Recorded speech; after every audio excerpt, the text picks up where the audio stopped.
So this is the third workshop we've had of the semester. This is the third Patrick Ahern workshop. This doesn't look like a workshop because it's not. This is the lecture that goes with the workshop. We did a faculty workshop this morning, which was fantastic, and there's a student workshop that will be tomorrow.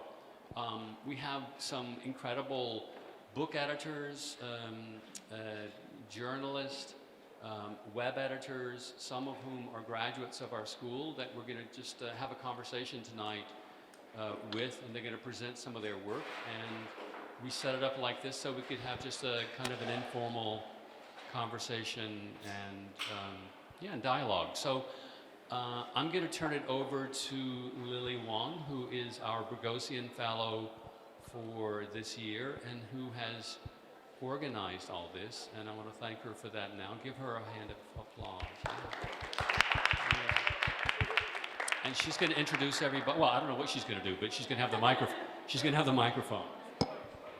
Hello, everyone. Well, thank you so much for coming, and also thank you, my seminar students, for being here. So actually, this thing started as, well, we wanted to do a workshop for this seminar that I'm teaching this semester, but Dean Speaks was really generous, and he decided to open up this workshop and invite everyone who's interested in this topic to come and have a more engaging public conversation that involves the whole school. So I just wanted to say thank you. We are really fortunate here today to have 4 amazing editors to be with us today. So all of them are trained as architects. They went to architecture school and did similar programs as you're doing now, but they became interested in architectural discourse and writing and editing about architecture. So some of them run magazines, some of them run an imprint within the university, some of them write for newspapers and other journals. So if this is something that you might be interested in, please feel free to ask questions and also come up after the conversation to talk more with the speakers. Right in the middle of the atrium, we have also some books and websites that are edited and produced by the 4 speakers here today. So after the discussion, please come up and take a look at the books. So now, let me introduce our speaker for tonight in the order that they're going to present. Okay. First we have Isabel Kirkham-Lewitt. She's director of Columbia Books on Architecture and the City. Her edited volume called Paths to Prison was published in 2020. She's also trained as an architect, and we actually went to school together, and I know since we were students, she has been interested in history and theory and writing, thinking, and editing about architecture. So, the next speaker would be Sarah Rapson. She is here. She's a curator, editor, writer, and also an educator. She runs a curatorial and editorial agency called Point Line Projects in Pittsburgh. She also teaches at Carnegie Mellon University at the architecture school there, where she runs the public lecture programs, and also she does the publication for them for the end of the semester. So I know some of you here are working on the 150 project with Dean Speaks. So I think Sarah will be an amazing person to speak with. Next, we have Corinthia Larby. Some of you might have seen her around the school back in May. She's actually a graduate of Syracuse architecture. I'm not going to say how many years, but she has been doing this online magazine about art and architecture in Africa for almost 10 years. She just had a 10-year anniversary for the magazine. She actually started the magazine when she was a student here. She was putting that together when she was in her dorm room, and it is really amazing to see how the magazine grew into a much bigger thing that involves more editors, more contributors, and it has a really specific goal of promoting an architecture dialogue within the continent and beyond. So she's going to tell us more about what she did when she was a student and also after she graduated. And last but not least, we have Matt Shaw. Some of you met him already in September. He's an architectural critic, writer. He works on books, but also he writes for many other publications, such as the New York Times, The Guardian, Pinup, Domus, Art Forum. So he's very prolific in that regard. He's also working on a book with Iwan Ban that will be published next year. So I think we really have a really special group here with us tonight. And please join us and welcome all four of them. Thank you.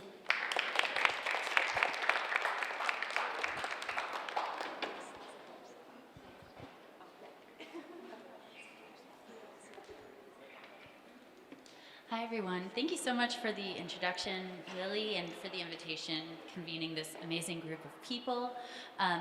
I would love to introduce a little bit about myself and the kind of what draws me to publications, because I think a lot of people in this room probably share that interest.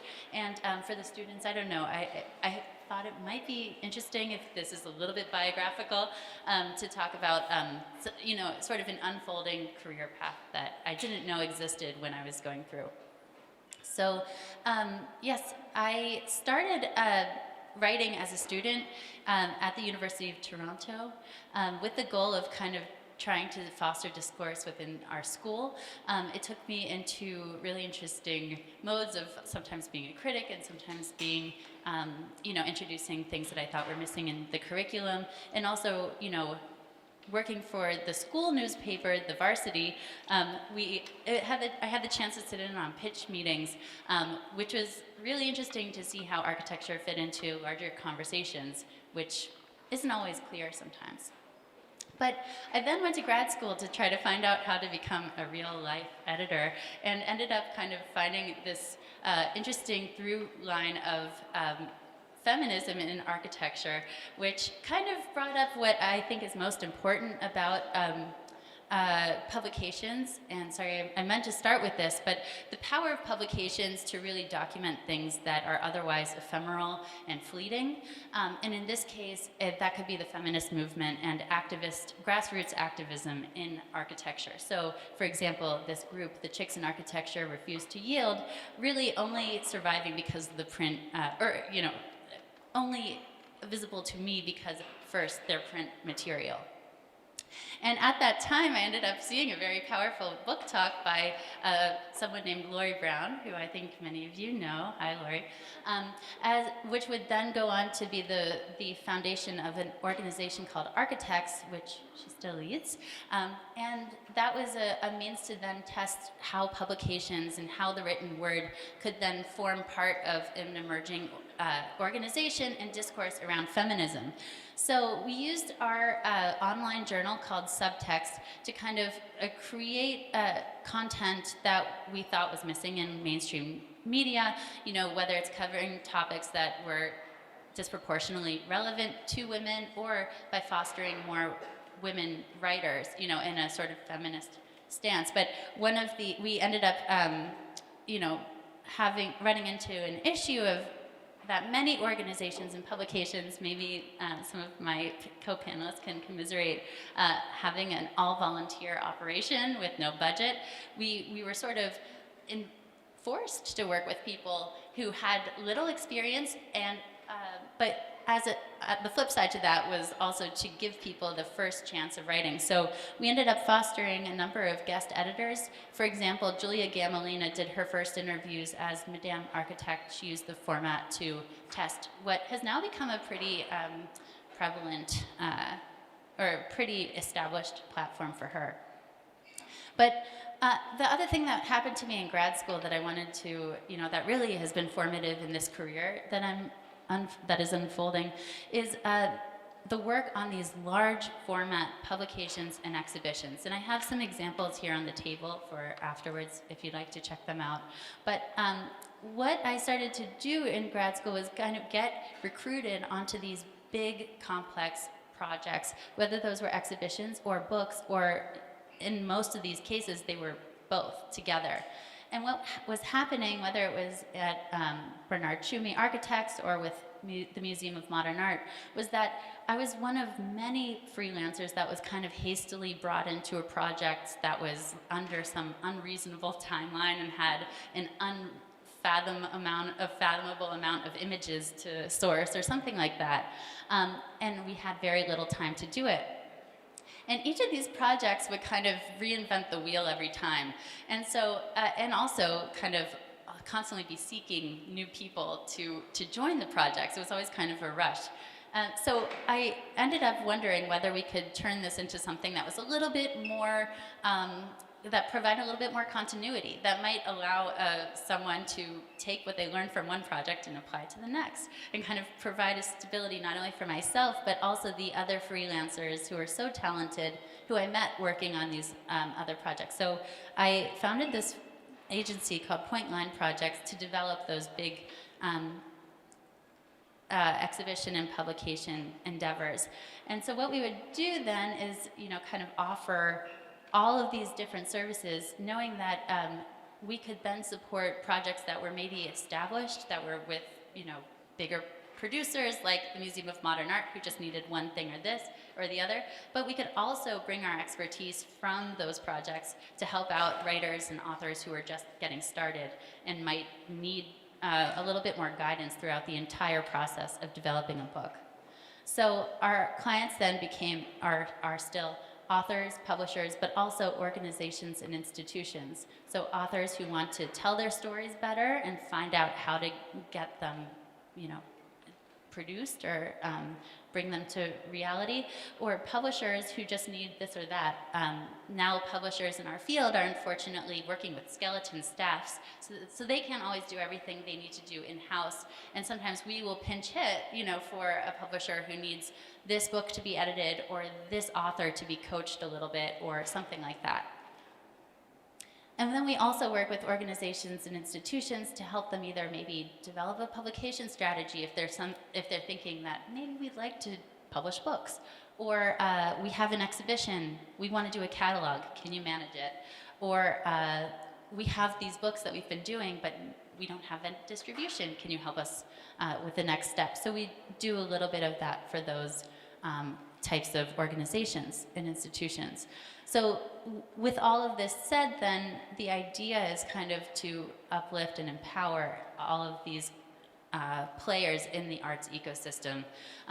We see ourselves as kind of like we're working with clients who are also our collaborators, who are also our colleagues, and we see this as Point Line Projects as kind of empowering everyone to kind of work together and kind of uplift this reciprocal relationships and the ability to create our meaningful discourse in our field. So I guess as an outgrowth to that, as Lily mentioned, I work at the Carnegie Mellon School of Architecture, and what was kind of unusual was being hired with a visiting professorship that entailed no teaching. It was really just to come into the school and help them figure out a way to start publishing. They had visions for maybe producing journals and maybe even their own books, but when they had no idea where to start and what would be the right tone or way to go about it. So I was doing interviews with everyone. Realized nobody had any time outside of their normal obligations. And we started to sort of foster, we realized what was important about the publication was not to sort of unleash scholarly articles into the void, but actually to start at home and kind of use the publication as a way to first make community. I kind of appreciate the format that we're all sitting in here as kind of like a gathering that's inward looking. And we thought that the school kind of lacked that sort of space, and that maybe a publication could do that, where we publish student work over the past year as a way to kind of create a sort of gathering. So we're 3 years into creating what's called Exchange. It's our year-end publication, and I have a couple of issues here. We hire alumni to design not only an exhibition, but to work with a graphic designer to produce a publication. And in turn, this becomes kind of a nice project for the alum, and then also a really fun and playful and engaging project. So we worked with an alum named Leah Wolfman, who's now at Tabman College for this pink volume that you see on the table here, and more recently with Raviva Rubin, who is actually an exhibition designer at the Guggenheim Museum, who she had the opportunity to do something a bit more playful for the school this past year in conjunction with Jimmy Liu of Group Project. So I guess this is maybe where I'll kind of close my description. I mean, I think what is so amazing about publications is its ability to collect things that are otherwise discarded, and in some cases that's student work, as we are probably familiar with, but to kind of not only save that material and memorialize it, but then, as you see here, kind of create a rich sense of belonging and community around with it.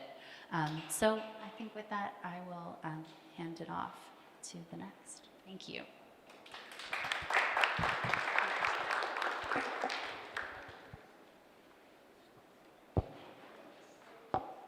All right, thank you, Sarah. Thank you, Lily and Bean Speaks, for obviously having us here, and everyone else who helped get me here today. I'm going to try to juggle a microphone, a clicker, and a script. So bear with me. I'm sort of in awe of Sarah's ability to speak off the cuff, but I'm most comfortable reading, so that's what I'm going to do today. All right. So this has been, and hopefully you can all read this, but this has been CBAC's, first of all, Columbia Books and Architecture in the City. I'm going to call CBAC because it's a bit long, but hopefully you now know. This has been CBAC's blurb for some time. It was written by the previous director, James Graham, sometime in the early days of the imprint, and it's the language we have continued to use when describing the agenda of the office. It's capacious, it insists on interdisciplinarity, on urgency, on the implications of architecture.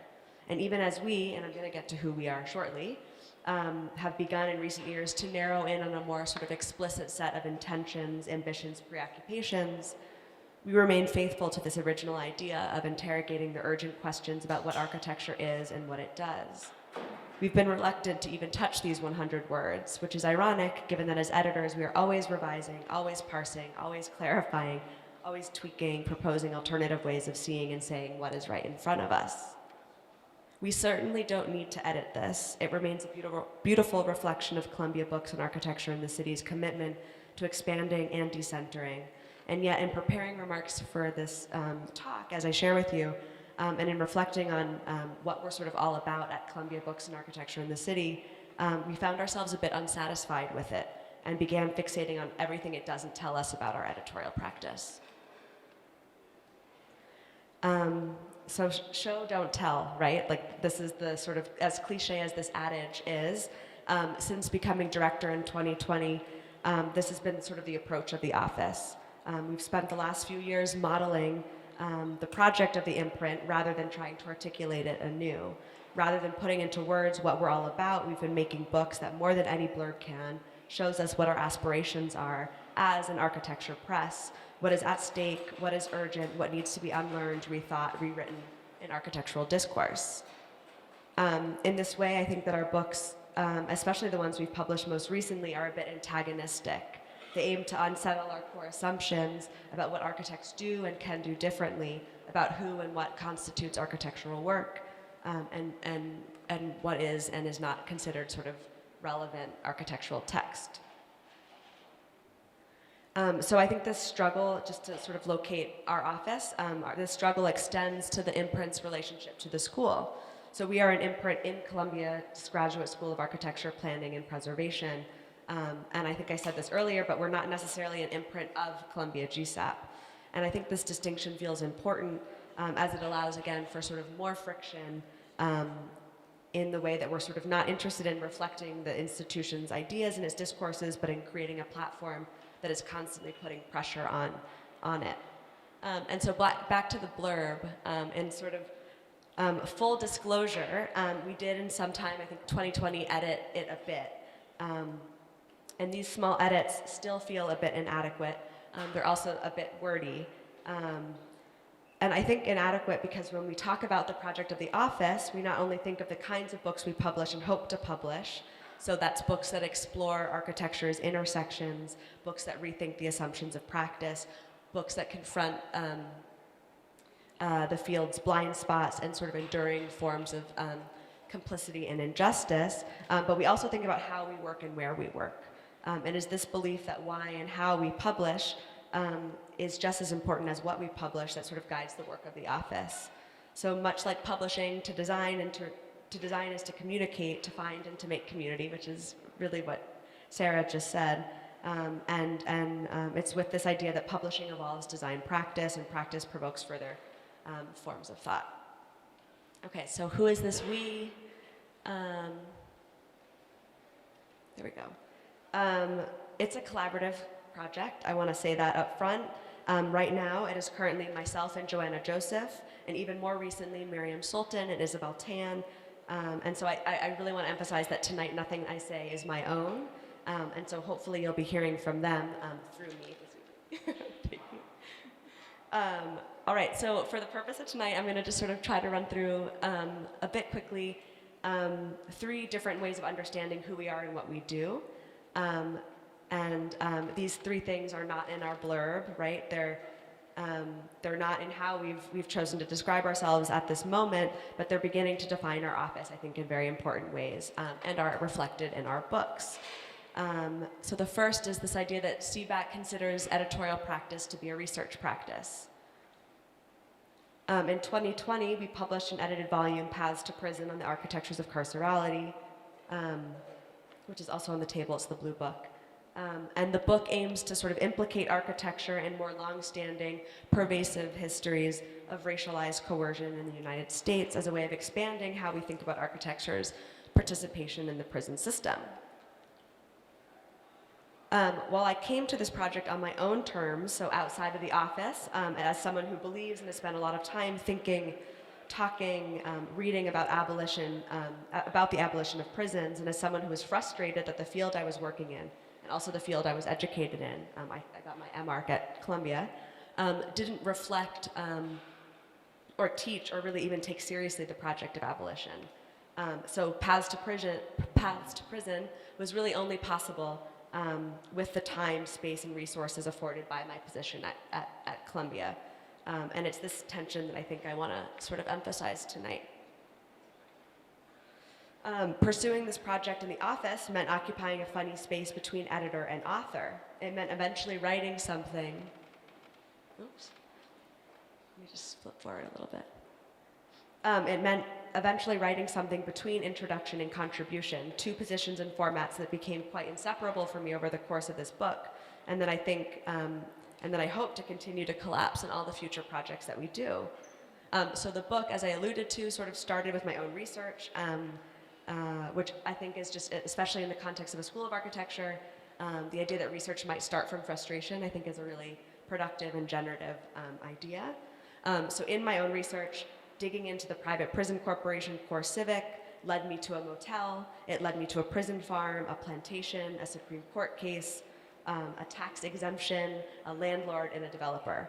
And the sort of narrative that unfolded pointed to all the ways that the discipline of architecture might think differently, but was also failing to teach and account for its role in the prison system. And from this research, again, it helps sort of articulate a set of questions for thinking more expansively in our field about how architecture might immobilize, imprison, enclose, coerce. So the book follows the premise that to understand how the prison enacts its violence in the present, we need to look beyond it to all of the other sites and histories and myths considered outside the sphere of incarceration. So it proposes we look, for example, to diversity campaigns, home ownership, coal mines and highways, archives, critical infrastructure, pipelines, data colonialism, debt, charter schools, and the American dream. And so I just sort of flipped through some of the opening pages to the book, which offer a kind of alternative table of contents, or paths, if you will, through the project. And these were really just invitations and starting points for readers to consider thinking about architecture's intersections with the carceral state a bit differently. And so I'm going to stay on this idea of invitations because, again, before my research became an introduction, it more crucially framed a set of invitations that I sent to authors that I was hoping to work with.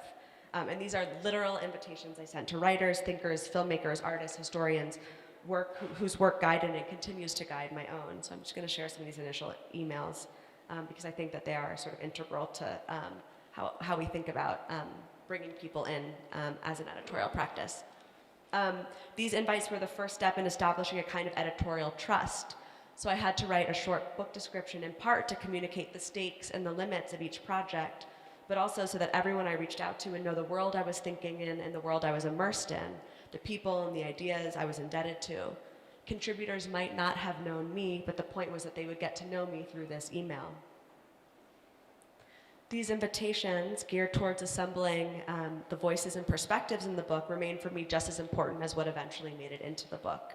These emails sparked long conversations online, over coffee, in person. Every email led somewhere else. Sometimes they were met with energizing statements of solidarity. And actually, this is one of my favorite ones, if you can read it. Someone declined writing, said, "Thank you so much for the invitation. Sadly, I'm not able to take on any new writing projects. I'd be open to engaging in some other way, though, because it is such an important topic, and architects are, for the most part, really the builders of death," which I thought was like a really kind of shocking email to receive, from luxury condos to prisons to walls in the West Bank. And so I think that, again, this conversation that started from the book led to a longer conversation over email.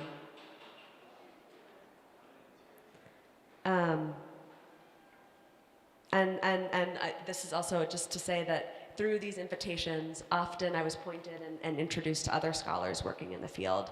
So the idea that these are sort of relationships that you build, and often people you don't know who are doing the good and hard work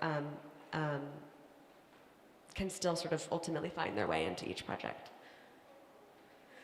Okay, so I bring this up because I think to be an editor is also to author the terms of engagement, that editing not only supports and amplifies other work, but also generates the seeds of new work. So while the book certainly models the political possibilities and preoccupations of publishing in our office, it also models how we understand the role of an architecture press as a research platform and the role of architectures in it as also authors.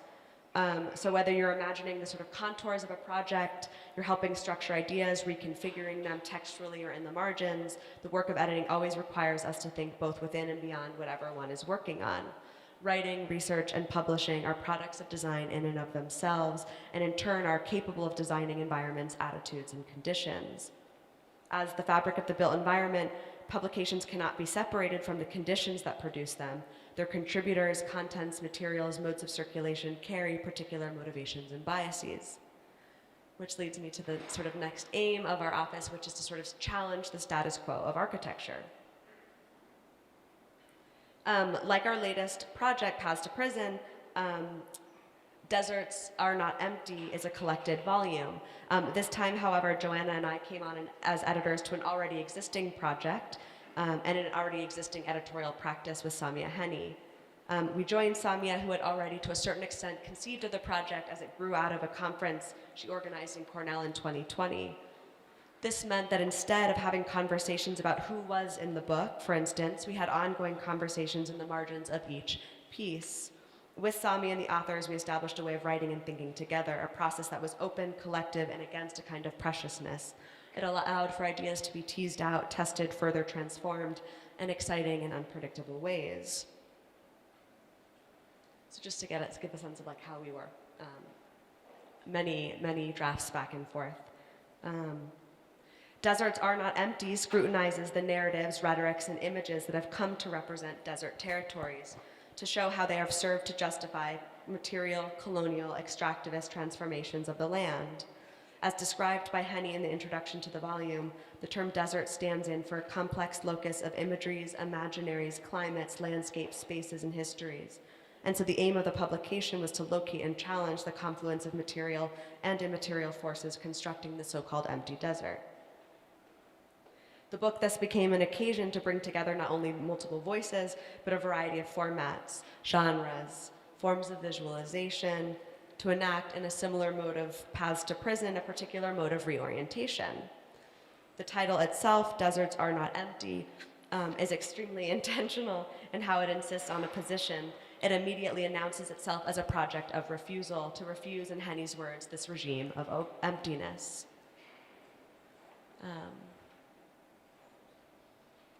So prisons, deserts, liberalism, air, and pollution, these are just some of the things that our most recent and forthcoming publications tackle. Together, they confront legacies of white supremacy as they materialize in and through the built environment.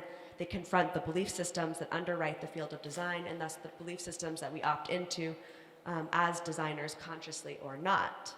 Our press aims to identify the conversations, narratives, sites, ideas, places in our school, in our curriculum, in our field, that need to be redirected, reoriented, and reframed, whether towards abolition in the case of Paths to Prison, whether against emptiness, as in the case of Deserts Are Not Empty, with direct action in the case of Art After Liberalism, or sort of away from a solutionism in Aeropolis, our forthcoming book with Maria Cavillo. And again, this redirection and reorientation is never done alone or in isolation, it is done with others. Which leads me to sort of the last and final point, which is that CBAC is as much about making books as it is about reading books. No one writes alone, and I never write alone. As an editor, I mean this very literally. Most of the writing I do, again, happens in someone else's text. It is never done in isolation, it is always in dialogue. But I also mean to say that writing carries all the ways that we are formed in the world, and we can glimpse this in the kinds of quotes, excerpts, footnotes, citations, and attitudes in our writing. So all of our books aim to guide readers out of one project and into the pages of others, the hope being that these pages might take you elsewhere. They might put you in conversation with voices and disciplines beyond our own. To American studies, to gender studies, anthropology, English, Black studies, and so on. And just as an anecdote, when I was inviting people to write for Paths to Prison, for example, a sort of common response I would get was, I don't know anything about architecture. And this meant that I spent most of my time convincing people, actually, that their work was architectural and that it totally and completely recreated and reframed a sort of context for thinking about architecture. So I just want to sort of end on these two last little projects, which is an ongoing thing in our office called Footnotes On. And Footnotes On are essentially annotated bibliographies in booklet form. They're reading lists. As of now, there are reading lists emerging so far from previously published work in our office. So Footnotes on Climate was born out of CBAC's collected volume, Climates, Architecture and the Planetary Imaginary, and the red one, Footnotes on Housing, was sort of compiled out of a range of books that we had published over the years exploring questions of housing. In either case, these books aren't meant to exist as syllabi necessarily, or even as reviews of existing literature, but rather they attempt to compile and curate references for understanding how these issues continue to live on and evolve in real time, beyond any single publication. They offer another way to understand how and why we got here, and where in turn we might go with that perspective in mind. Footnotes might actually be one of our more political projects, not just conceptually, but logistically, in that it doesn't fit into our traditional distribution networks. These are not for sale. When we complete a reading list, we pass them out at events, and I'm sorry, I meant to bring some today, but I left them in the office. I will send some to Lily. We pass them out at events on campus. They're for the taking. They hold no commercial value. So I guess this is sort of another aspect of the work that we do in our office, which is trying to push the understanding of what exactly is publishable and what exactly is of value in our field. And I just want to end on someone else's words. Miriam Sultan, who's an assistant editor in our office, in the process of compiling our third iteration, which is Footnotes on Carcerality, which will start from but expand the bibliography that is in Paths to Prison. She shared this beautiful statement about the larger project. It is more of an exercise in reading, mutual reading than it is in writing. You have to be a better reader, a closer, a more radical one, to be a better thinker, writer, and person. We couldn't agree more. Thank you.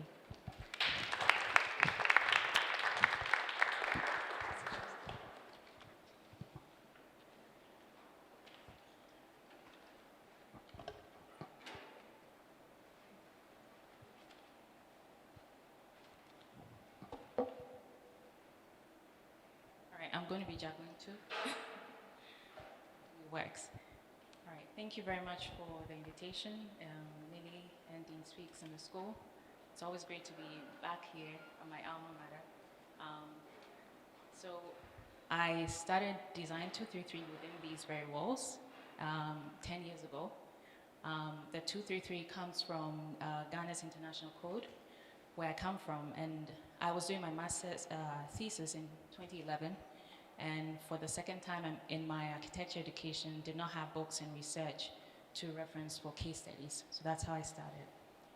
And I titled my lecture, The Faces of African Architecture, Architecture Publications and Going Beyond the Status Quo, to signify going out of the norm, seeking the unknown and unmentioned figures behind architecture and design on the continent of Africa, or wherever one may come from. So, I come from Ghana, which is West Africa. Africa has 54 countries officially, very diverse, with so many languages, varying culture, yet very little is known about its creative community, past and present. It's definitely better now with the advent of the internet, yet there's still a lot to do and cover. Within the formal circles of publications, books, documentaries, there's little to no material. Online presence of design firms over there,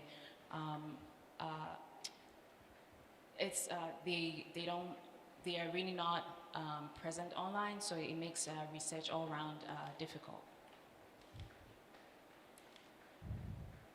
So I'm sure you all know these two figures, two of the most prominent African figures in architecture in our time. Beyond these two, I don't know if any of you can name others. It's not a test. All right, so for outside of these, for the next two people I'm going to show, as we say these days, I was today years old when I learned about their contributions. Thanks to a series of publications, Ian Jackson, a professor at the University of Liverpool, put together for Design 233. I was interested in expanding on the architectural history of the continent, specifically the early modernist era, post-independence Africa, late 50s, through to the 70s, and what is referred to as architecture of independence, because at that time most of the countries over there were coming out of colonization from the British, Germans, Portuguese. So for context, Ghana gained independence in 1957, March. Until then it was called the Gold Coast.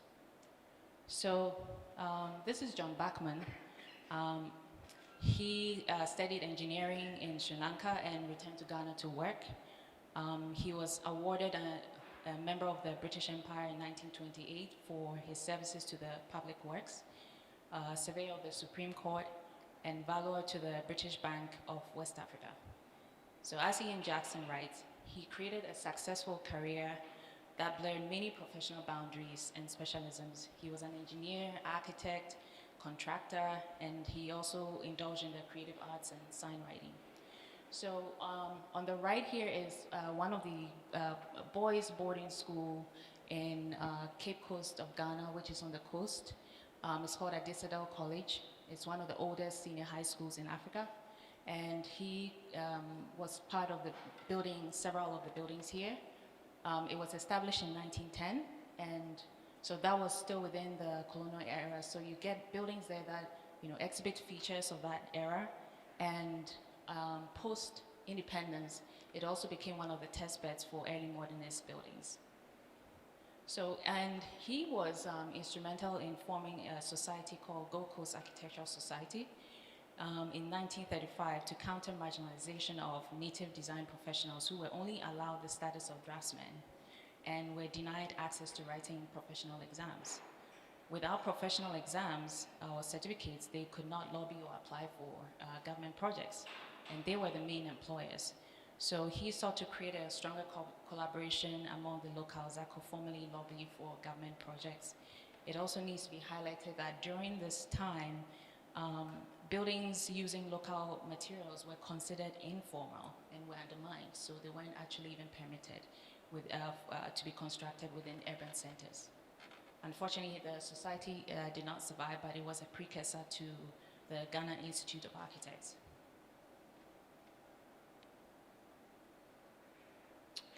So the second person here is Theodore Shiltil Clark. He is the first president of the Ghana Institute of Architects, and he's also considered the first qualified architect of Ghana. He was responsible for the project delivery of Tema, which is an industrial town for the newly independent Ghana. So the first plan of Tema was drawn by Alfred Alcock, a British planner who designed it based on Britain's radial system. The project included varying tiers of staff housing, from CO housing to apartments and modest housing for workers. So shown here are two types of CO housing, all designed by British architects. The top one is by Maxwell Fry and Jane Drew. I don't know if any of you have heard of them. And then the one at the bottom, the apartments by Nancy Drake and Denise Laston around the 50s and early 60s. So here we have John Owusu-Addo, and I'd like to say that these are all people that were featured on the website. So if you go through the site, you should be able to read more about them. So he's actually one of the last surviving architects post-independence. He's also the first native head of department of the Department of Architecture in the school I first studied at in Kumasi, Ghana.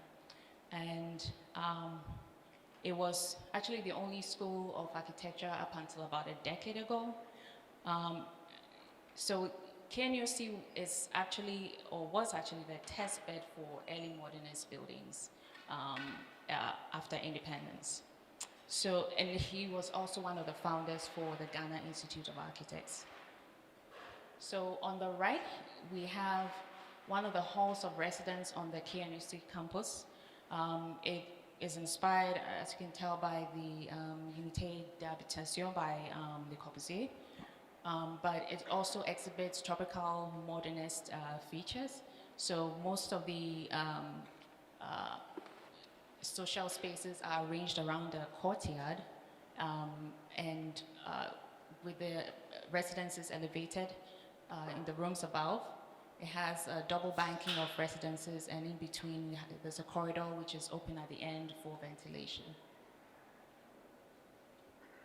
All right, and then here is my dad. I didn't mention, so I grew up around architecture, literally following him everywhere as a kid. He trained at KNUST and then also at the AA in London, and then went back to teach and also get into private practice. So he on the right here is the Bank of Ghana in Kumasi, within the city that I grew up in. It was a renovation and an addition. And in the picture below, you see this sort of cladding on the lower floor, which is actually mimicking weights for trading, which was used in the barter system before there was actual currency. So this is something that they salvaged from the previous building and integrated into the renovation.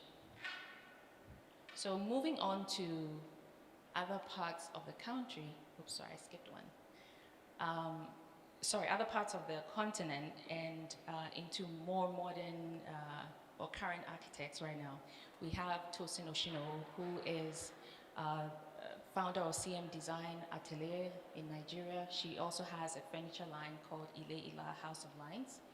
And on the right here is one of the masks from a series of, or a collection of masks that she designed with Ghanaian British textile designer called Chris Amwa for, in collaboration with Lexus for Design Miami in 2020. And it's a kind of a modern rendition of African masks, but using also some traditional brass techniques and some contemporary materials like the acrylic. And then Miriam Kamara, I don't know if some of you know her, but she's from Niger. Her firm is Atelier Masomi. On the right is her project, the Hikma Community Complex, which was an adaptive reuse of a mosque into a library, and then they built a new mosque with other religious facilities adjacent to it. And then finally, we have Isara Liz Katangulia, who is an architect based in Rwanda.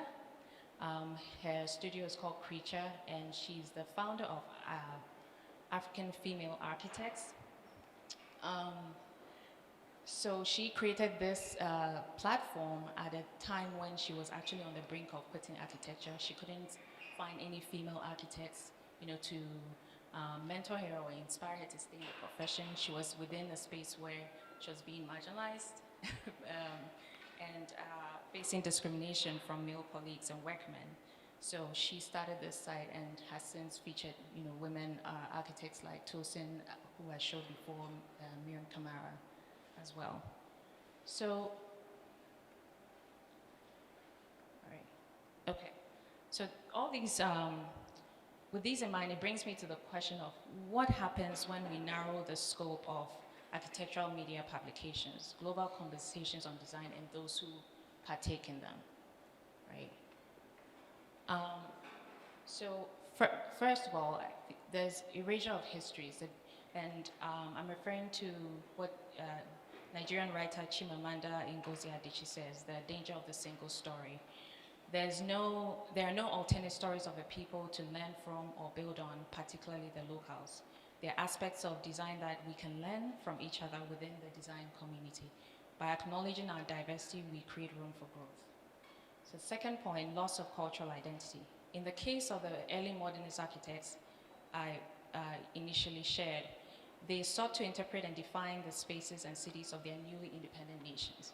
They were combining their culture and international experiences to form a new architectural language. Without conversations on these, without these histories, there's no point of reference for upcoming designers to build on. The negative impact on sustainability. The general complaint of older architects back home in Ghana, for example, is that the younger architects are designing glass houses or buildings that don't fit in their context. There are few to no books and documentation celebrating local design to use as case studies. Their easiest and quickest resource becomes sites such as Arc Daily Dwell, not discrediting any of them. Though great, very few African projects by lesser known designers are featured there. Where they're featured is mostly by world-renowned firms with little to no local partnerships. So with buildings that don't suit the climate and culture, it becomes hard to maintain and sustain. Marginalization of local firms and talents is the next point. Publications, when they offer alternate stories of lesser known designers, open up room for collaboration and partnerships both locally and globally. They create job opportunities. And then development being stifled. I'll share this, that you'll be surprised to know that still a lot of substantial government projects are being done by foreign firms across the continent. Local firms tend to struggle, to grow and have longevity and relevance. And then finally, if all buildings tend to look alike everywhere without, emphasis on culture, we tend to create homogeneous communities, essentially. So I set up Design 233 to sort of help address some of these issues by filling the gap in information on architecture and design, as well as celebrating and highlighting African creators. And how we do this is by literally, as I shared this morning with the faculty, by using what we have. So I started from here within these very walls, and from there just connecting organically to other people to feature. The aim of the website is also to engage outside the profession, to get as many people engaged in the conversation on African design. And to do that, we use very straightforward language, non-academic, so we can also engage people who can potentially be clients, to designers back there. The continent is very young in terms of coming out of colonization and rapidly developing, so all hands need to be on deck, and the less exclusion or tools that there are, I think the better the development will happen. And we set up a criteria for the projects and firms we feature. We tend to go for firms that are grounded in sustainability, both materially and culturally. And for our team, it's just myself and Amina Walker, who has a background in English literature and language. She's also written for Dwell and Business Insider. She tends to like, and Curb, she tends to like to write about real estate. So we kind of bounce off each other, but we also have guest writers contributing to the website. And then quickly showing some highlights of our development since being founded here in Syracuse. Right through 2021 when we had an overhaul of the site to what you can see now. In 2021, I think our biggest highlight was the African women in architecture. It is something that hadn't been done much, and within 2 days of posting this, we had 270 shares plus of the article. So it just showed that there's a need and a desire for these kinds of conversations.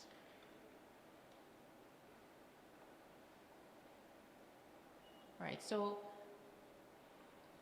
I skipped this. So another way of trying to engage the local firms with the global community is our resource page, which is a curated page of African firms in the design and construction industry. And this is a way for anyone outside in the diaspora to be able to connect with professionals over there, even locally getting to know who is in the industry, because as I said, most of them do not have online presence, so it makes finding them extra difficult.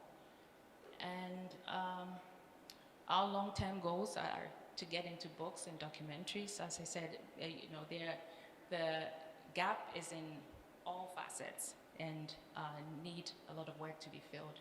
So we're hoping to get into books and documentaries. And Professor Owusu-Addo, whom I shared before, is one of the first subjects that we are tackling. Lily had asked to share some of the challenges of the site. So Design 223 has been self-funded since its founding, and that has been a challenge because we need teams on the ground, because information is very hard to come by. It actually needs people on the ground going to look for the stories, doing the research. And that all has, a money sign attached to it. The also response of firms and people generally to invitations is slow sometimes. So when at the beginning of the year we myself and Amina get together to put a list of articles that we want to feature, and in terms of scheduling, it doesn't always fall through. So yeah, so I thought I'll leave you with this question, right? For us, it's been filling a gap. So as a designer or architect, how do you use your voice as a tool for change and advocacy? All right, thank you.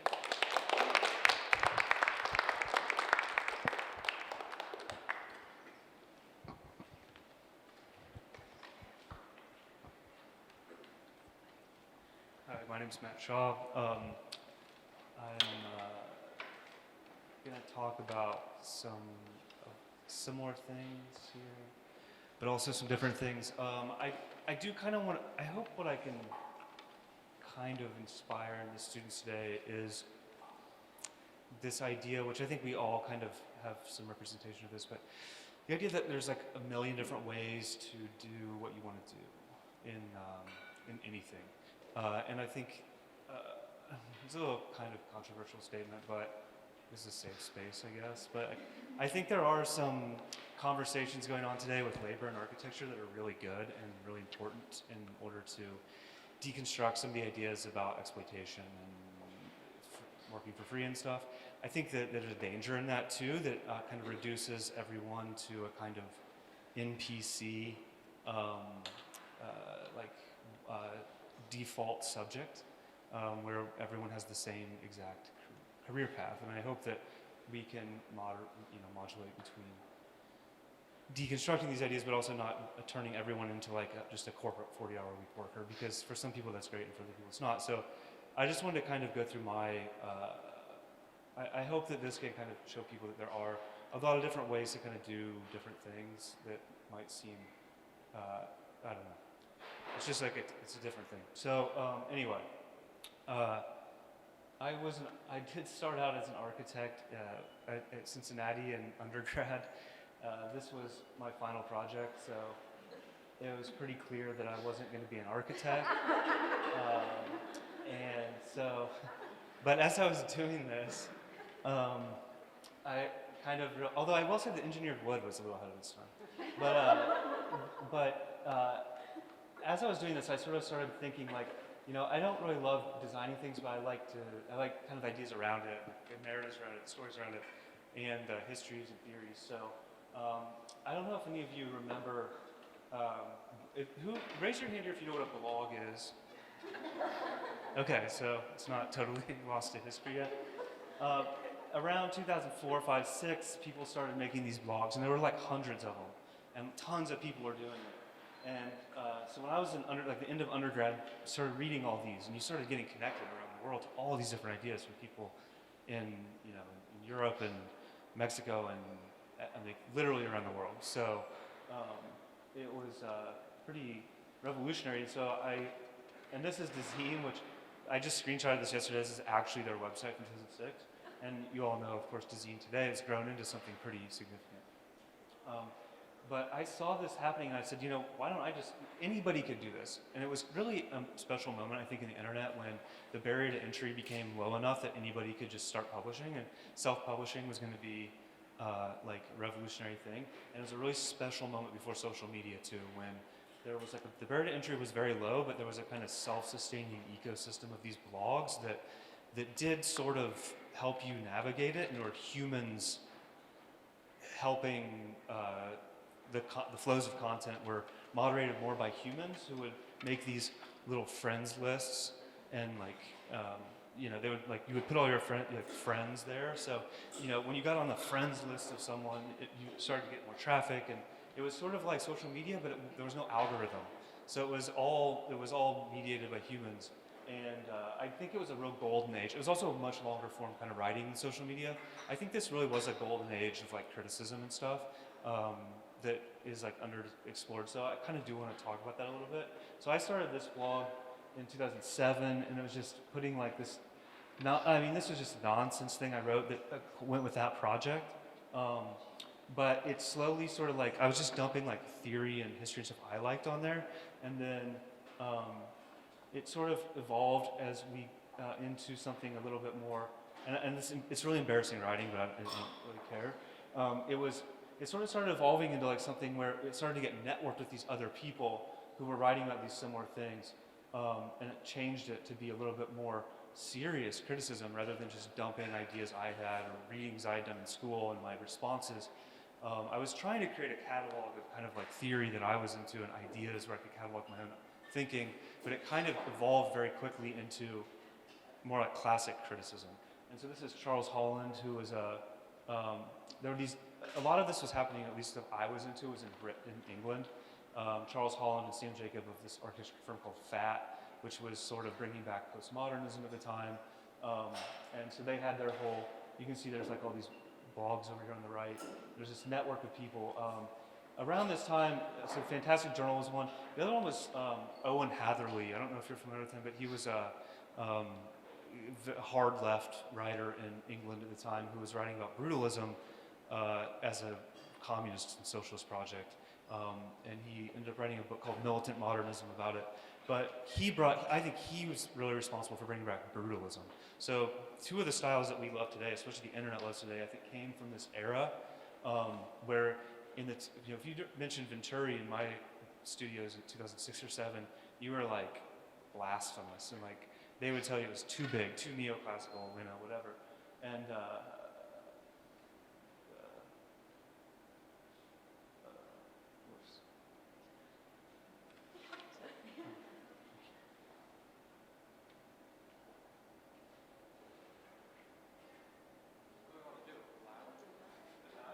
I don't think I can control it.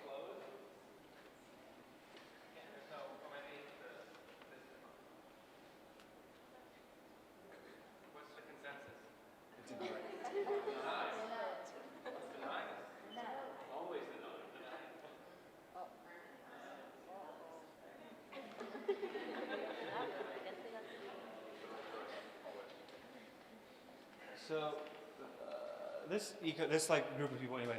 There were also people like in Lisbon and Mexico and Tokyo and all over the place doing this stuff. And so that's kind of what I got into.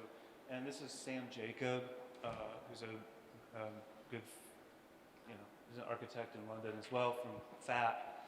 He was writing this stuff. And I think the lesson from all this for you guys is just like, I also just kind of, because the barrier to entry was so low, I just started writing. Like I just started doing it and just posting it. And I think there's still tools today that you could do that. I actually think blogs are kind of coming back with Substack and stuff. So, go and make a blog. And when you have a product to send people, it's so much easier. Because I just started making this blog and it was really stupid. We get 4 hits a week or whatever. But I sent it to these guys via email and said, hey, I think we're talking about some of the same things. And they kind of, started putting it on their sidebars and writing about it and stuff. And there became this one moment when we made a post and it kind of got like, I don't know, it became a meme. Like one guy started responding to it, Charles responded to it, and Owen responded to it, and all these other people started responding to it. And it kind of, it was a pretty cool atmosphere, but it never would have happened if we hadn't just made something and just tried it. I mean, it could have been a huge failure too. I mean, Blogspot probably has millions of blogs that are just failures, but anyway, so there was also this guy named Mark Fisher, who, I don't know if you guys are familiar with this guy, but he was like this really like, kind of like troubled figure, but like a really brilliant Marxist critic, and he would write a lot about pop culture and stuff. And so I remember when in 2009, he had written about Michael Jackson's death, and it was really, I don't know, this kind of criticism just really stuck with me, and how it was like a ecosystem of some of these really amazing writers.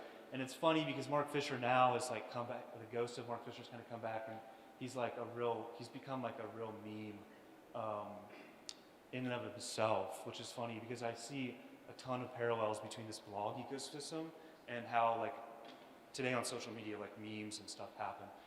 Twitter kind of killed off blogs in 2013 or so, which is about around the same time that I started writing for Domus. And so I went to Possible Mediums and covered it. That's where I met Michael, and Kyle, obviously a important congregation of people here. But I started writing a bit for Domus and stuff, and started like using that to maybe like build out a different network. And then ended up working at Architects newspaper, which that was our, I worked there for 5 years, and I started as an intern and kind of worked up to be the executive editor, and that was pretty fun because it was, I don't ever feel like I really have like a product when I talk about this stuff, Like, it's not like I have like books to put on the table and stuff. I mean, I guess there's issues of this, but I always feel like it's a little bit more of a kind of like itinerant, like interventionist kind of approach to things, where it's more like relational. So you're trying to like brush up against things and like just spin things out in the world and get things online or in print that just kind of influence the way people think. And so writing's a great way to do that, and it's probably the best way to do that. That's kind of what the Architects newspaper was, I think. All these things were just super immediate. Like, you just put stuff online and people would like respond to it, and there'd be like, people would like send us responses that we publish, and it was just kind of actively in the system, which is kind of fun. And And we used to write a lot about timber, which I really miss. I really want to get back involved in timber. And this is the last issue I ever did. It was the Mountain West issue. So they all, man, it was so fun. And then, and I don't really foreground these like hard, things like decolonization and feminism and all of these. I don't really foreground social justice in the way I talk about my work, but it's always present. So we did this in 2019 with a group that's doing, they're working on trying to like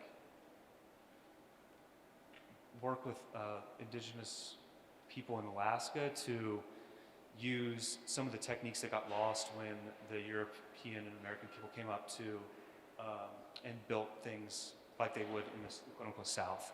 So in the north of Alaska, they're trying to go back and learn from their past kind of to rethink how they can build better housing. And so anyway, this is the kind of stuff we would do there. It was cool. And then, so I left there, and I'm again like trying to be like, get things that have an impact. And so these are my two things I've written for the opinion sections of these big papers, both kind of like just being mad at rich people, which is fine. And yeah, so I did these. So I did these, and then I've continued this kind of project of like working my way up with these magazines, I guess. So writing some for the art and design sections in these places, but also trying to like branch out a little bit too. I'm trying to write more because I think architecture is a subset of design, is a subset of art, which is a subset of culture and entertainment. And so I do think I'm trying to work out into those outer rings a little bit, just to make the architecture part more sustainable, I think. I think it just can't, I just don't know that you can be it's hard to be an architecture writer freelance on your own today. So trying to write more for art publications. This is a website called Do Not Research, which I would recommend checking out. It's kind of a collaborative platform run by this guy named Josh Citarella and his army of hyper online people. And so this is something I just posted the other day on there. And so that's kind of where I'm at now. I did just have this art, I don't know, this is like kind of a humble brag, I guess, but I did just have this article. This one, I just pitched this and wrote it for the weekend culture section at Times. And it made the front page of the entire thing on their website, which is kind of cool. So I don't know, it's a slow process, but I'm working on this book also with Iwan Bond about Columbus, Indiana, which is what I spoke about the other day with you guys. And that's, again, this is actually another one of these things that has more kind of like a relational aspect to it. It's really meant to educate people in Columbus about the architecture there in order to preserve it better.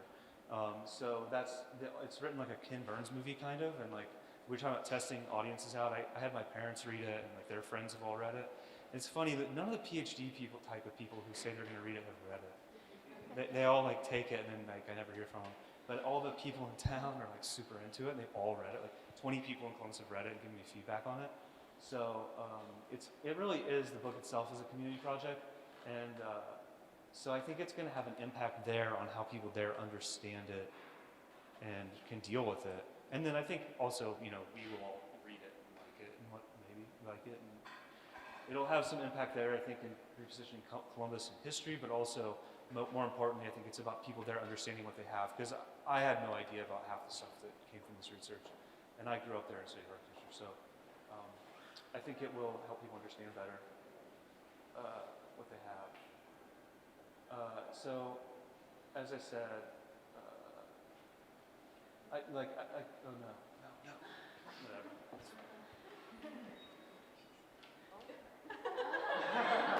Well,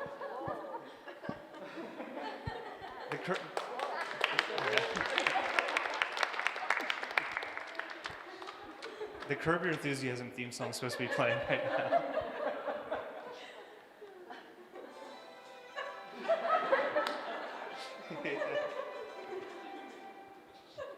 That's what I did. I was stuck on a train for like 4 hours yesterday, so I made these credits. I learned how to make credits in Keynote. Anyway, thanks.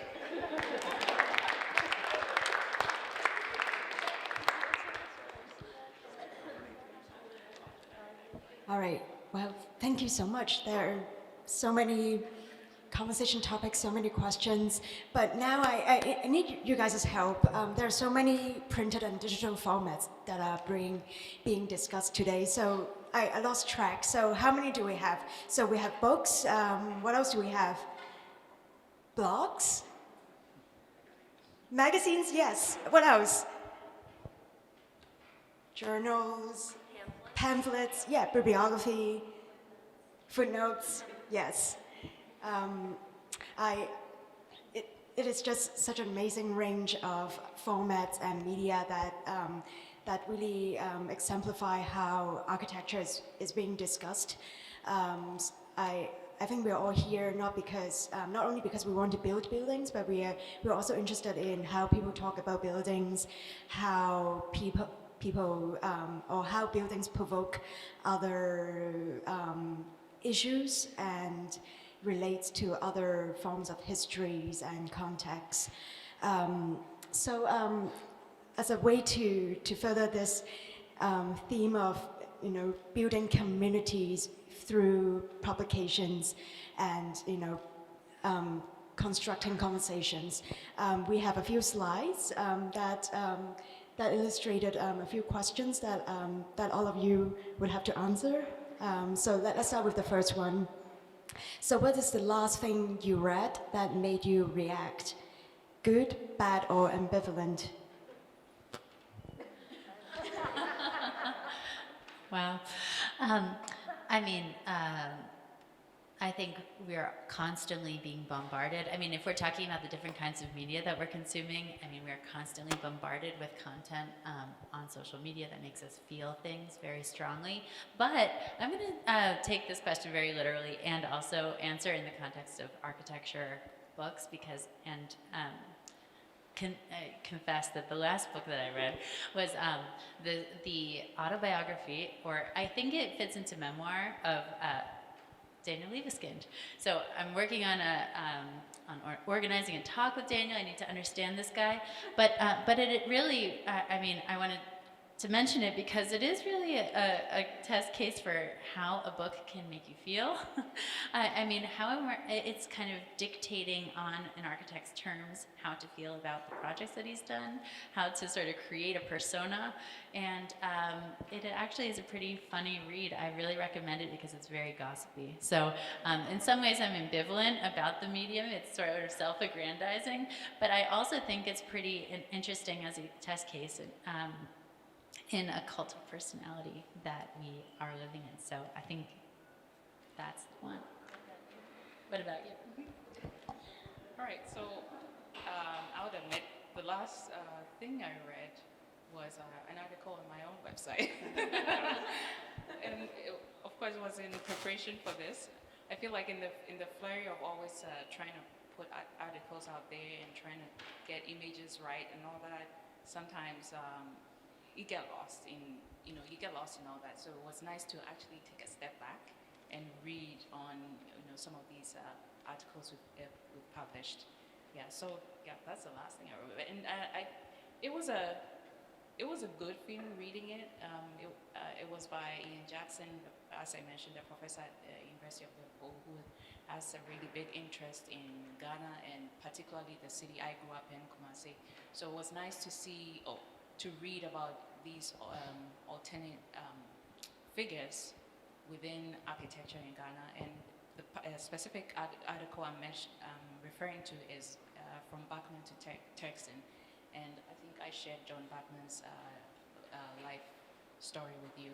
So it was just fascinating learning about the period, what challenges they went through as the early designers, and even the projects they contributed to.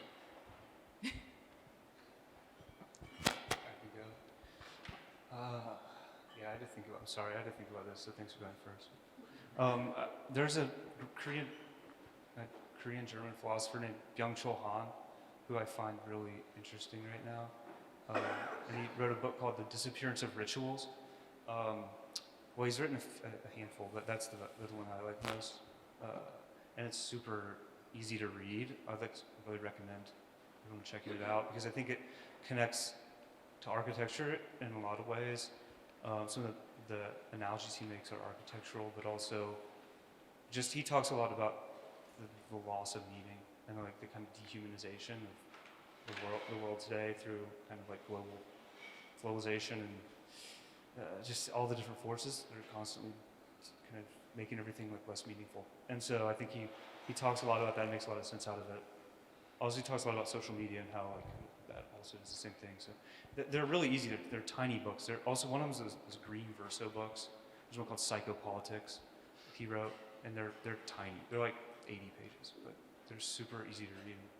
I think they're like probably the most powerful, some of the most powerful theory writing out there right now. I love this question, Lily.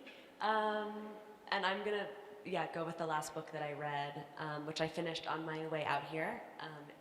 It's a novel by Ryan Lee Wong called Which Side Are You On?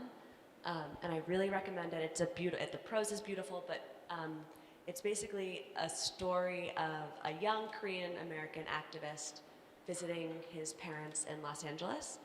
And the novel takes place, it's basically an ongoing conversation between him and his mother, who was also a kind of radical organizer in the 80s, who did a lot, who established a sort of Korean Black coalition in LA during the 80s.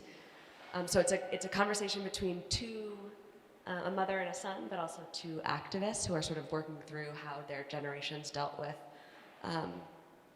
the sort of crises they were facing.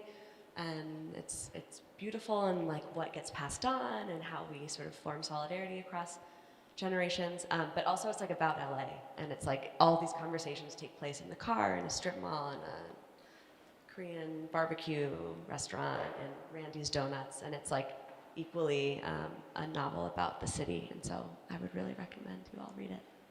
It's awesome. We should ask the audience. Does anyone want to answer this question? Anderson. Lexi.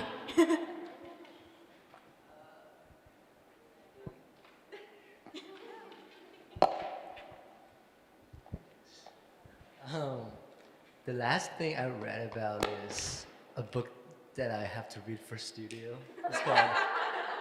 It's called Surveillance Capitalism.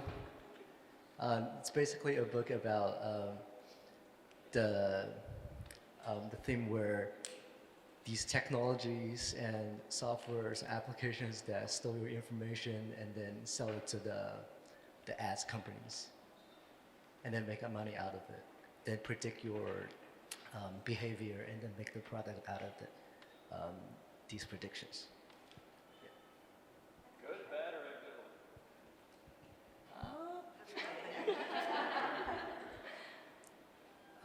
In a certain way, that brings some convenience to us, but then it also takes away your privacy and people's sovereignty at some level. Yeah, it's kind of ambivalent. It's bad too, like if you really value your privacy. Yeah. The last thing I the last thing that I read that made me react was it was actually an article on DZ, and I turned to my roommate and I was like, "You won't believe what I just read," because I read an article about, I believe he was a Ghanaian-born but American, raised in America, like an architect, and he went to go make a pavilion, and we're doing pavilions in the first year studio. So I went to go look up a bunch of pavilion articles for pavilions. And this is the last one that I was reading, and someone left a comment underneath, which is very typical of these sort of sites, where you can leave a comment and people sort of insert their opinions. And they said, they were like, "This is really nice and all, but I don't think it's really," and they just listed a big paragraph of like stuff that wasn't even mentioned in the article. And it sort of made me think of like, some people really just like, I sort of had like one of those like, some people really just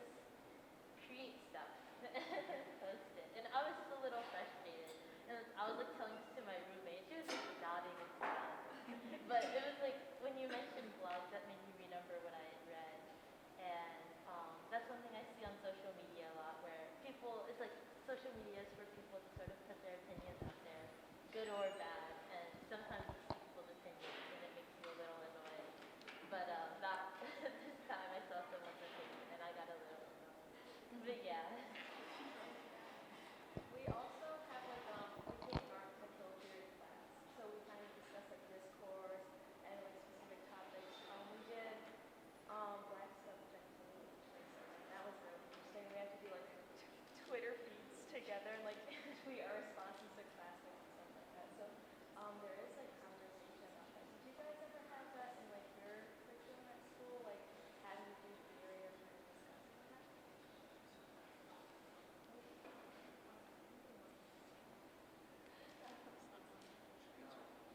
Michael, did you have any?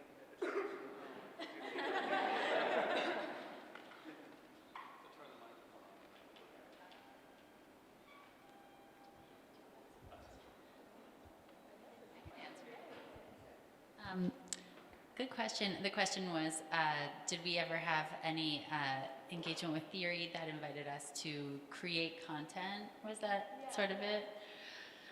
In my own, I mean, I know of people who had their, like as educators, had their class start blogs and everything, and I thought that was really cool. Or what was it?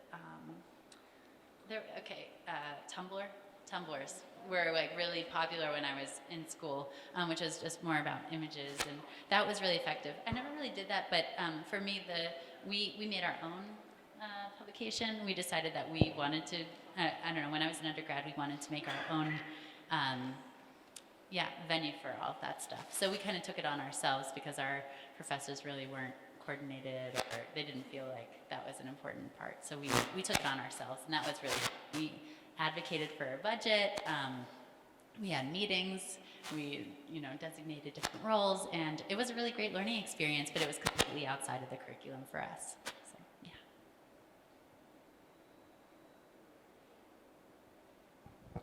Should we do one more question? What is an urgent topic that you would like to read more about?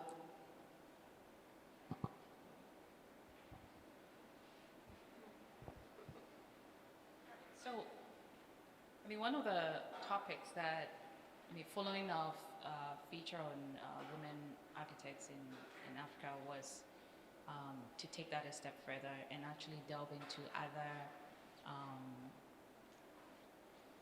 other professions within the creative industry. So we actually wanted to do something on women in like landscape architecture over there, because that's also another area that I feel like I haven't yet come across. So I've probably come across one design over there, but I actually want to dig some more to see who is out there to write about them. Yeah, so really finding more of these alternate stories. I've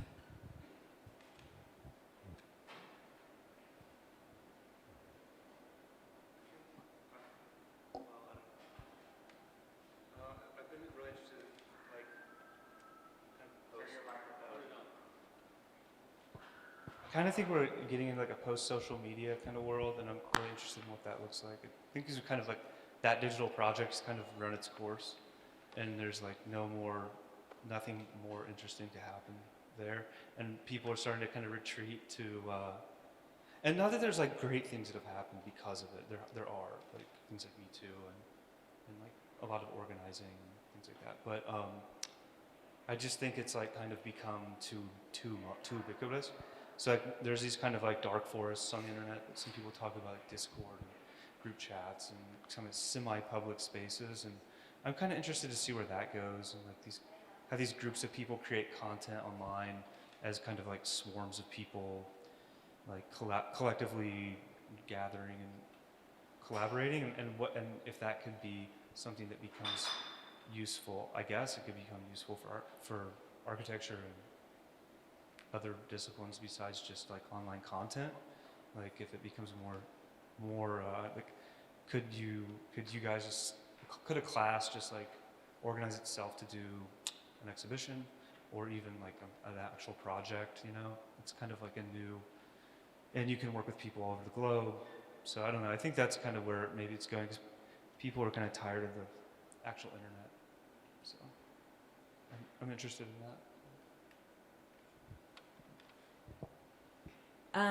I think maybe, I know I talked a lot about sort of finding topics that need to be reoriented, and so, but I am a little hesitant to answer this question because I think a conversation that we have in our office a lot is, or a phrase that we use, especially at the Avery Review, which I talked about earlier today, is this idea of like slow cooked urgency, which is just like another way of just saying how do you respond to the current moment and its urgencies in a way that is slow and not necessarily reactive.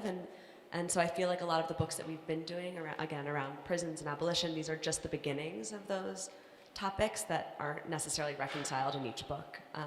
And so I know it's kind of like a lame answer to be like, I want to still hear more about what a society that does not have prisons or the police looks like. And that's not going to be resolved again in one book. So to continue that conversation, yeah. But I think that also requires, again, like coming to these problems and crises historically, right? So I don't know, I think,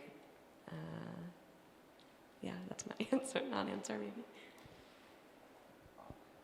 I do have an answer that I didn't at first, but yes, we got one. Something that that has come up, I mean, I guess in terms of like, you know, storytelling and publishing, is that it's a very powerful act. It's an act of authority to be able to produce something. And I think, you know, we've all talked about kind of, you know, figuring out how to uplift people or sort of disseminate, like to give people the agency to publish. But it is still an act of, you have to have some kind of authority to produce this. And I don't know if anybody's heard of this person named Studs Terkel. Has this come out? This is a guy who went around and, I'm sorry, I'm blanking on the name of his seminal book. If anyone knows it, they can help me out. But it's what he did was he interviewed workers. It was a history of work from the people themselves. And I think something that I think is urgent that I don't see a lot of is that a lot of us in architecture are workers, and I know that, you know, you were mentioning this discourse on labor, but I think there's a missing sort of record of what it's like to be an architecture worker through history. It's something that came up in my master's thesis, and something I would still like to see, like what it's like to, you know, be in an office in the 1980s, or as a woman, or as a minority, you know, the different experiences of architecture from below. I don't think we have that. And I think that would be kind of urgent to sort of document historically, but also today. You know, how do we actually live? How does the blurriness of our discipline, manifest in our lives? So that's something that I think I would like to read more about. How about the students? Do any of you have questions? Should I answer to this question I asked? Okay. Yeah, so the topic I'm interested in right now, maybe not as urgent as a lot of you guys have mentioned, is it's also my thesis. It's kind of to see what is the importance of architectural past in contemporary sort of architectural practice, because I think I've come to sort of realize is that because in the past, kind of the Renaissance was kind of looking at the ancient Greece, and all the modernists and postmodern, they're all referencing architectural past. But now it's kind of the contemporary practices, we are more engaged with the regional past, regional history, or like collective history, collective identity. But the past of architecture kind of disappeared in a lot of contemporary practices. And in a way, I think the field of architecture is sort of, we have never been more inclusive in a way of different identity, different people, different social groups, but architectural history has been all the more insulated, like architectural past. Insulated, it's being invented, it's being discussed among the academics and created by academics, and sort of it's being a sort of in a bubble of academia and doesn't have any real application in contemporary architectural practices anymore. So I think that's definitely not urgent, but I think that's an interesting topic that I would like to read more about. Does anyone else have any questions? Do you guys think printed books are still relevant? We actually have a question here.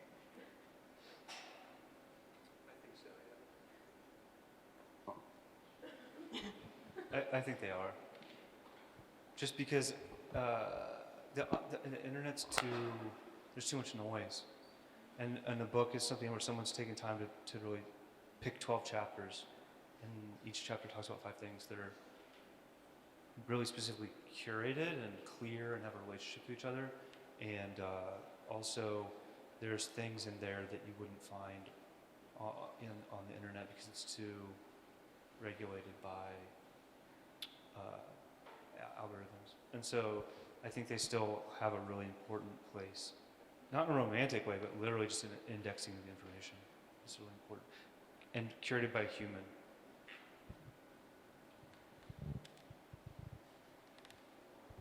How about more questions from students? Yes. I'm not a student.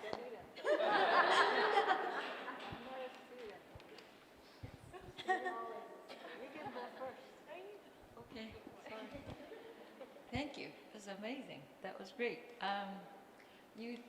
Everybody talked about communities a lot, and at the same time, text is one medium that can overcome the distance between the communities, but everybody's writing about maybe the community that you used to be in, but you left maybe behind, and then try to connect them. So would you please talk about the power of writing what I mean by that is how to overcome the distance, but at the same time, what can it not do in order to be away from the community, and at some point you just don't know what's happening in that community because you're not there, and how do you bridge that gap, or you don't bridge that gap and occupy that third place, I guess, somewhere in between?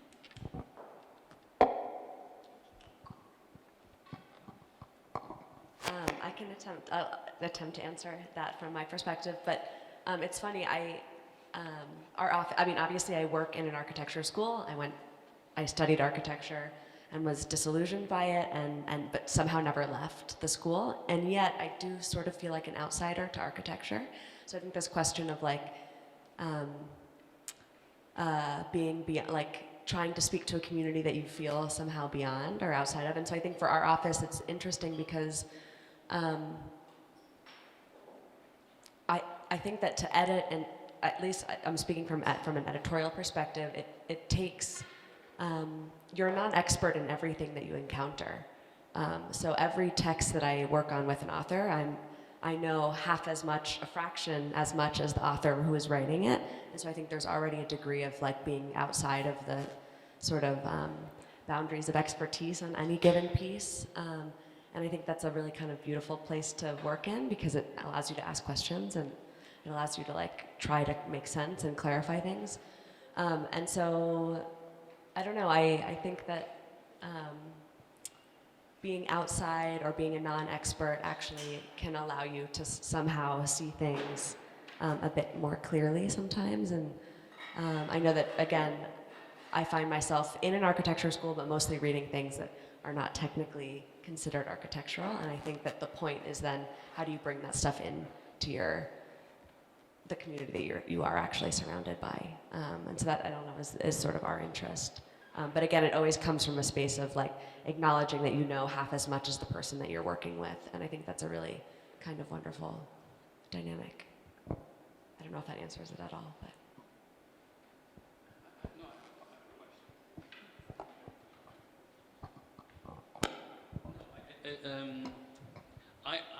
I completely agree with Matt about print, but I'm not sure about books. I think print and print media are probably more important than ever, but they have a completely different purpose. Magazines now really have they're either super mass, or the smaller independent magazines are more important than ever, but they have a completely different function. They're used for very specialized product placement, or I mean, it's a different world. But I'm wondering, for those of you who produce books, because I have a lot of your books, and this is not really about your books in general, but it's not about your books, but it's about books in general. I buy a ton of books. I don't read any of them. No, I mean seriously. I buy a lot of books, and it's almost more aspirational. My purchase of books, and I can't stop buying books, and I can't stop imagining that I'm going to read those 5 books.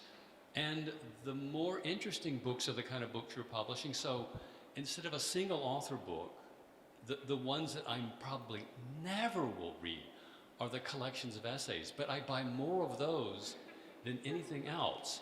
So does anyone else here have that kind of sickness? Or because yeah.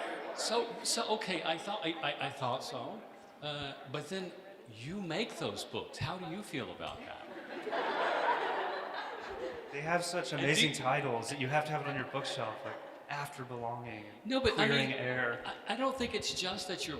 I truly buy them with the belief, with every purchase, I buy it with the belief that there's an essay I'm going to write somewhere along the line, and that book, this one, that one, is going to be important to that. And if I don't have it here on my shelf, it can't be in the library. I need it right there.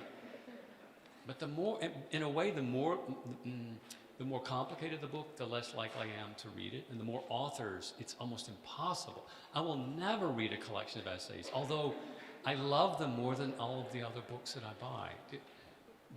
Does that make sense to you? No, it totally does. Oh my. Yeah. So you make them. What do you make of that? I think it's a sickness. You're right. No, it's funny. This is a conversation we have all the time. Oh my God. And it's true. The majority of books I read a lot, and the majority of books I read, I would say I very infrequently read edited volumes. And I think that's important to acknowledge. Like, well, how come? And I don't know. I have to think about this. But I also think there's something about, at least from being an editor. So there's, I guess, again, I'm trying to think about what it means to be a reader and an editor. And I might not actively read these books, but as an editor, there's something incredibly productive about staging conversations with multiple people and having multiple people sort of unpack something or organize around an idea. And so I think as an editor, it's actually incredibly fulfilling to work on a volume book with different authors. Sometimes more than it is to work on a single author manuscript. And I think it's just because you're constantly encountering so many different, and this is maybe another way to go back to the other question, so many different levels of expertise and perspective. And so it's funny, I feel like maybe there's something there about working on these books versus reading these books, that the editorial project of a volume is incredibly exciting, and I don't read them that often, except for my own. But no, I don't know. It's a really good question, and we talk about it all the time. It's also like a lot easier, at least at a press like ours, it's a lot easier to get, especially talking about aspiration, to get authors who inspire us, who are aspirational in terms of the folks that we want to be in conversation with. It's a lot easier to get them to write essays for us. And so in terms of like the ask and what you're asking people to do and participate in, it's a lot easier. Is that me? This like sound? Probably dying. Oh, it's dying. Okay. Well, it's a lot easier to get people to write essays, and so it's sort of leaning into that capacity that people have, especially the voices that that you aspire to hear from in your field. And we often can't get those people to write full-length books for us.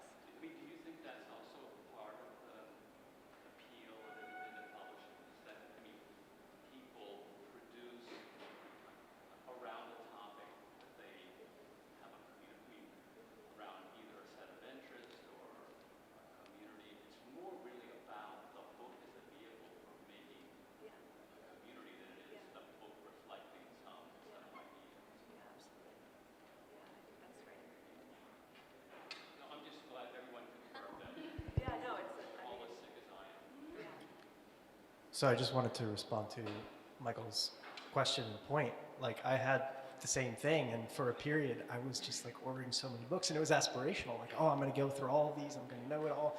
But what I found actually is it's super helpful. It's like this long con where sometimes I get a book and I flip through it, and I'm like, this wasn't as useful as I thought it would be. And years later, I come back to it and I see it on the shelf, and I'm like, And then I look at it and something sparks and something clicks, and I wasn't ready to absorb that information at the time that I purchased it. And just this week, I was walking by my bookshelf. Oh, I haven't looked at this book in a long time. And it was a book I had from undergrad. It's from 1990. And I remember looking at that book in undergrad thinking, this is so useless. This is so useless to me. It's like charts and graphs, and it's nothing, and I don't care about it.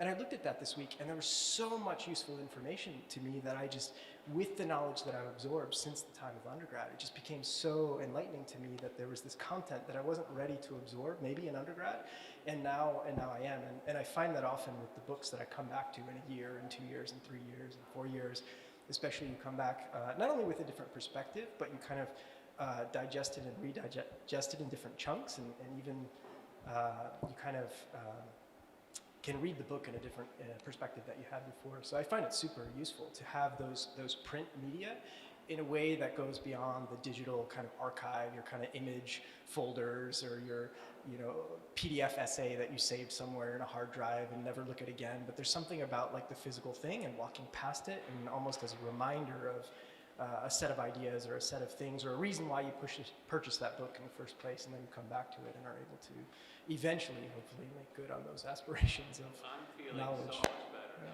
better. Oh, I was just thinking about, hi, my name is Leah, thank you for your talk today. I was thinking about the idea of, has the phone killed the book, and to what extent is book format even relevant? I was originally going to say I think it's kind of made the book more relevant in a certain sense, because I feel like there's a big difference when someone hands you a book, says, look at this, it's taken more seriously because the written work is more official or preserved. But at the same time, everyone says, don't be careful of what you put online because it's always there. So there's actually a different kind of permanence, I feel like, to online versus the book. It's just about which is more preserved and what you're looking for, in a sense. Because the book, it's more permanent, it's more expensive, right? Because you have to print it and all of that, but it's also more easily removable. You can burn books. That's how information has been lost in history. Purging of religious information, historical information. But the internet, some things can be retrieved, etc. So I feel like they're both still relevant. They're just relevant in a different sense. As long as there's election.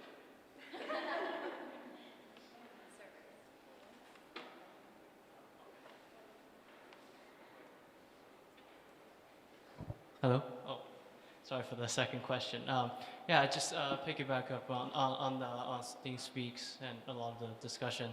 I think there is a proliferation of books that are actually unreadable or maybe not meant to be read. I mean, among those books, I mean, one can say the scale figure book from Moss, or the vacant space book, or even the Koolhaas book for the 2014 Biennale. Those are, their volume are very similar to the kind of like encyclopedia reference book, but they're not but the contents are often loose and often graphic that are not meant to be referenced constantly. So I was just wondering, what do you guys see importance or insignificance of those books? Are those books relevant, and why are they important or not important?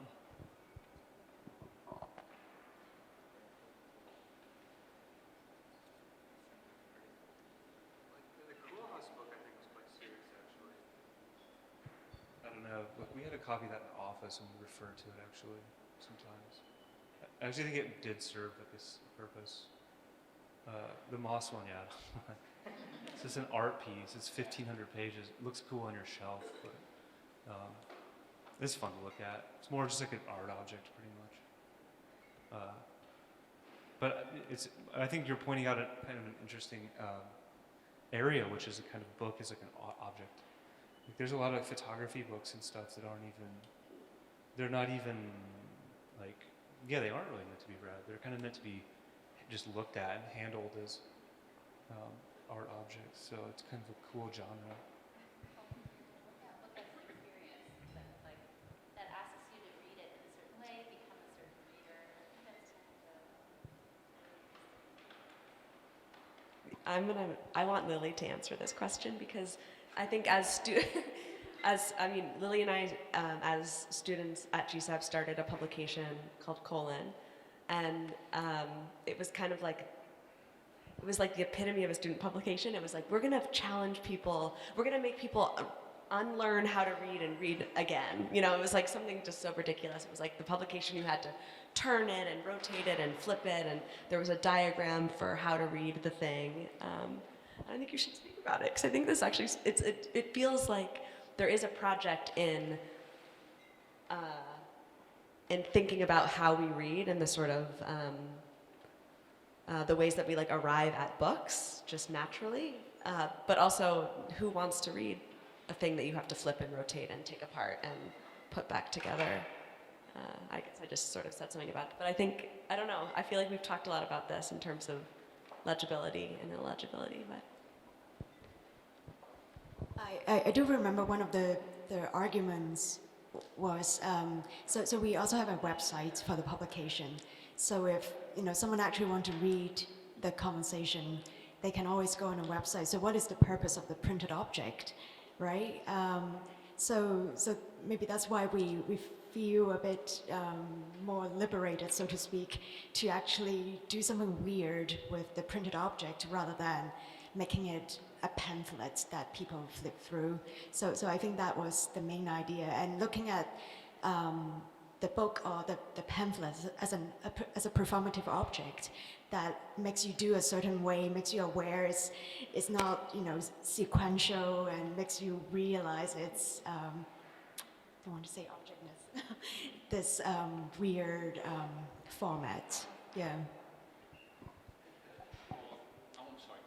I think for people who might want to start student publications, I think there's like I don't know, I'm just throwing it out there, but I think there could be an interesting way to like challenge the authority of books and challenge the authority of these print publications through that kind of energy of the blog, as it like kind of subverting the institutional back end that these publications have to go through, that they're so intense.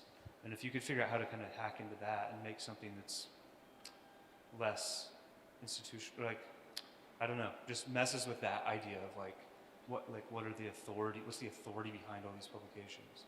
I think that could be an interesting way to look at student publications. I mean, Michael would probably support that as well.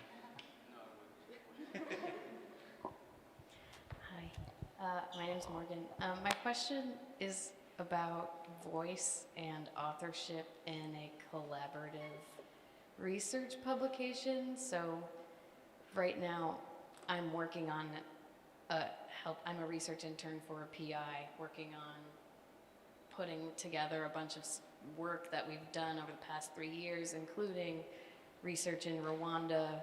And my PI was not actually there, but she was ultimately in charge of the publication. So I feel like there's this loss of voice. I'm translating what I experienced there for people to someone else who's ultimately writing this publication. So I'm curious about thoughts about that sort of almost loss of ownership about a topic, if anyone can respond. I actually edited a bunch of books a long time ago, and but this is a crazy story. When any magazine first started to do books, they had a book series called Writing Architecture, which they couldn't start because no one trusted Peter Eisenman to start a book series, because he had lied so many times to so many publishers about this Tirani manuscript that he promised publishers for 20 years. And I went to work there and actually started that book series, Writing Architecture. But the second book we did, this is, believe it or not, this is going to answer your question. The second book we did was a book that was commissioned as a translation of a pretty famous Japanese philosopher, architect, philosopher really, not an architect, whose name is Karitani, Kojin Karitani. And they hired someone to translate this book who really couldn't write very good English. And I knew no Japanese. So this person would translate passages of the book, but I happened to know the author, so I knew the voice of the author. I knew him quite well. It's very brutal and we together, neither of us being translators or experts in this topic, produced this book, and it won a translation award. So I don't know what that says, but I don't know that there is a kind of an authenticity about being there that guarantees the authenticity of what's produced in the end. I think you can actually produce something if you're creative and if you can put it together. You don't have to be there.